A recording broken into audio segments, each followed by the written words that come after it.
What's up, homies from YouTube? So, one of the custom orders for the Rivet Lock Puukko series was, it's from a military guy.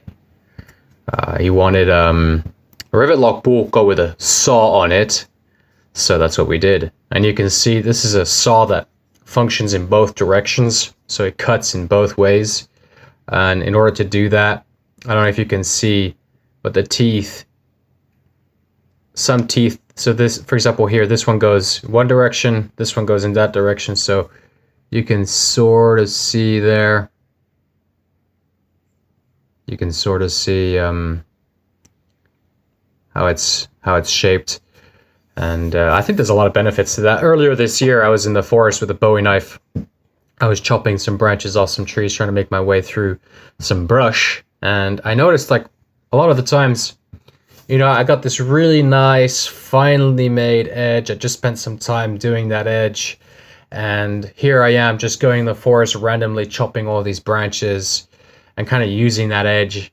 And I realized, like, there was also the clip point on that Bowie. So after a while, I was like, well, why not just use the clip point? I was using the clip point. I felt like the clip point was maybe a little bit better. You just bend the branch, tap it, and the branch cuts off. But I realized at some point, like, I'm starting to kind of dig the idea of a saw, because then I can save that edge for, like, you know, campfire work, whittling wood, skinning. I can actually use the edge of the knife for more precise, more fine work that requires a good defined edge, and then just have like a brute saw on the spine that I can just, you know, plow my way through certain branches. And so I've been kind of thinking about saws for a while, and the main reason why I haven't really done it is because it's kind of associated with, you know, Rambo and those movies and stuff like that. But now that I've done it, I'm kind of looking more into it again. I try to keep it beefy so as to not weaken the overall blade profile. But I think this blade turned out super well. You'd be surprised. This is forged from this. And the interesting thing is, even this knife is forged from the same piece of metal. So I decided that I'm going to make the blades a little bit thinner than they used to be. And by making them just a little bit thinner, especially here, that I get a lot longer blade. And I feel like it feels nicer in the hand too. I've also been adding pommels, like sort of a rounding here at the back, just, you know, for mild chopping and just overall grip. And one of the things with the rivet lock being in place is that it creates a lot of space there, which is great for a finger choil placement. The finger choil there feels really, really nice. And I just felt like overall there was kind of something missing from this design, which was a shoulder right here. So you can see it's a piece of metal that's been peened in place around the circumference, and that'll just act as like a really nice transition from the paracord handle into the blade. And then, of course, another thing that it'll do is that it'll create kind of a space for your fingers to fit in, so you get a nice good grip. And then, of course, for sawing, having a grip like that might be kind of nice to have a little more things to lock into. But overall, I'm glad. I think the length of this blade is really perfect. The shape of the handle is really nice. Overall, very pleased with it. I'm not sure how I'm going to figure out this sheath without the saw cutting away into the sheath. But this is serial number 30. And then I made another one with an actually even bigger shoulder there. And I wanted to play around with a smaller rivet lock to see if the retention is the same, better, or worse. Because what I wanted to do at some point is remove the finger choil and move the rivet lock, get a small one as far forwards as possible, and then have this right up behind it. But I realized that there is really almost nothing I can do to make that space smaller, so I'm just going to keep that finger groove there. And this is really nice. This feels really, really nice.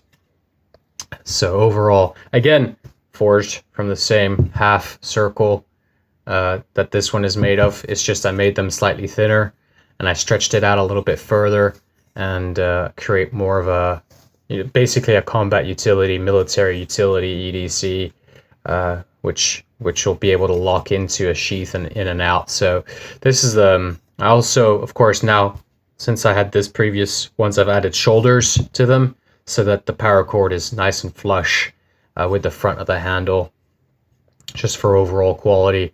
I haven't set the price on these yet, but you can see that it's really quite nice. And because it's this Japanese spring steel, very, very, very tough stuff, it'll be a long-lasting, ultra durable, super, super, super nice military combat blade that's all forged. So that's super dope. I've simplified some things and then complicated some other things with the design. You guys have seen me talk about these improvements, I think, in some other videos, but today I started applying them a little bit, mainly because of this custom order that somebody ordered the other day for the saw-backed rivet lock Puukko. So I figured I might as well just make a couple more without the saw, because that took a while to do, and it took a while to figure out how to do. But overall, super pleased. I think it just feels like a military combat utility blade. It feels like, it feels like it's supposed to fit in the hand. It feels like it's supposed to be used. So very happy with how it turned out. These are hollow ground and full quench. Now, I wanted to also try what it's like to put everything on there before quenching, just to see what it looks like. I like this look a lot, but we'll see if it's better to just quench first and then add the components in after or whatnot. But either way, it's gonna be pretty wicked to see what this looks like with a handle on. I think I'm also going to this is actually Kydex under there, but I think I'm gonna do the same with this one, because it's nice having sort of this octagonal or this kind of diamond shaped grip. I think it feels pretty nice in the hand, just having a little extra oomph there. And it doesn't really affect the stealth ability of the overall profile. The blade as is feels amazing in the hand as full steel. So that's something, that's very interesting. You can put your thumb, kind of ludge your thumb on that shoulder there. So even though these shoulders exist, it still feels really nice, like in the hand overall, just the way it is now as a full steel blade. So that's like a real good bonus, because you never know, you're gonna take the paracord handle off and just have a full steel blade or whatever. So again, one of the nice things with the rivet lock Puukko is you'll have the sheath, and the sheath is not dependent on the handle structure or the paracord being there in order to function properly. So you can have the full steel option, or you can change your paracord safely, without exposing the blade to your hands while you're wrapping the handle on there. So there's a lot of benefits to that rivet lock Puukko, not just in retention while you're on the field, but also for changing the handle and all this other stuff. So real neat. Very happy with these, and yeah. Isn't that cool? I love the saw. I think it came out super cool. So you can see the orientation of the saw there. The blade is also quite heavily tapered, which might help or might not help with a better performing saw. Another thing with the saw that's nice for camp work, when you're doing some bushcraft knife stuff, is that there's some things you can't do with an edge. And so, for example, if you just have like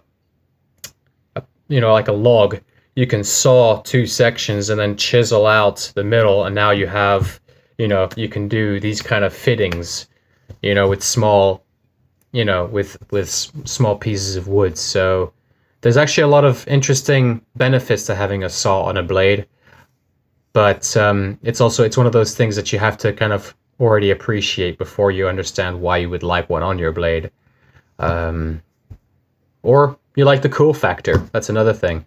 But toning this might not be, so doable anymore. We'll see.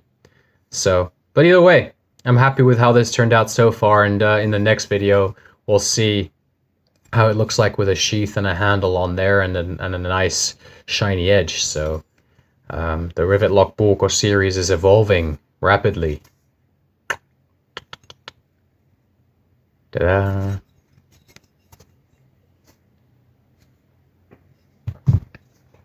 There's also Rivet Lock Picals coming out, so stay tuned.